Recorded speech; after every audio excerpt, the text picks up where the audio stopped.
be showing you guys how to fix the tension strings that control the tram on the interior of the C-pillar. It kind of pulls them back when the roof goes down.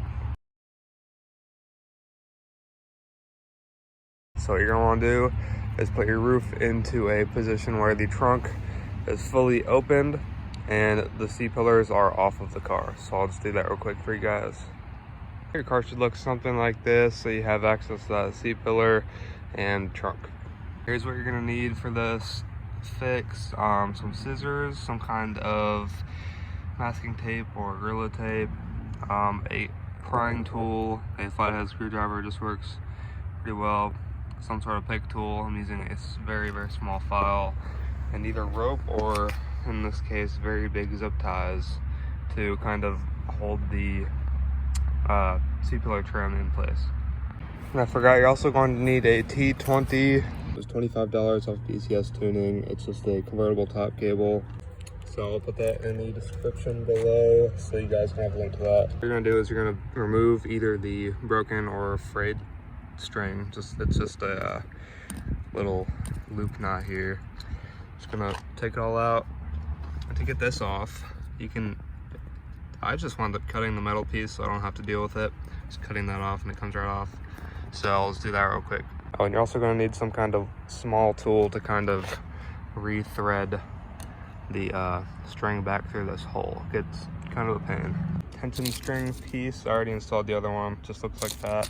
Just replaces the string directly. Before you do anything with the new string, you're going to want to use the other end, this loop kind of end, and put it in that way so that this loop end comes out on this side, and you can put the rest of the string through that loop and it'll create the knot. Have that loop through there.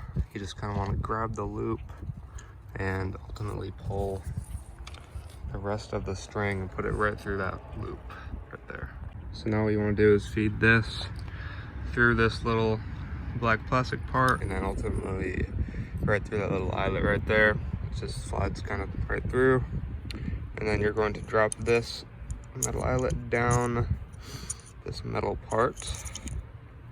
It's gonna pop out down here. So I'm using just this little end of a file here, so you can just kind of grab it like that and grab it again and pull it through so it's all nice and tightly strung through there.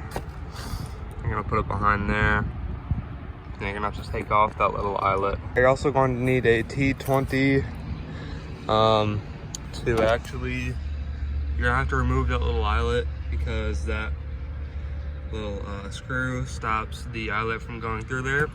So once you have the little eyelet off, it just slips right in there. There's a little screw there. You just kind of thread the eyelet through this other eyelet. So just like that, that is right through that, and you can go ahead and mount this. So it's gonna be back to just looking like that with this, where'd it go? Little eyelet all strung through right up through there.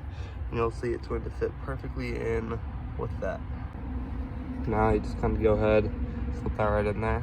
This is gonna need two hands, but you can just use a flathead or some kind of prying tool to separate those two and slide the little eyelet right in. And since we cut this to get access to the spring, just get a little piece of tape and re-tape that on there. Just like that, you have it all back intact. I'm assuming they had the rubber sleeve there for a reason.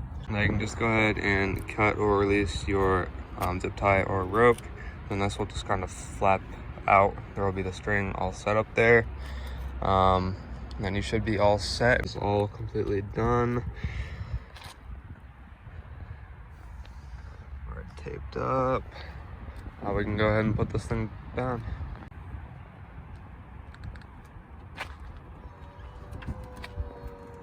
Thing's still good. These are still pulled in, which is what you want. It's gonna come down.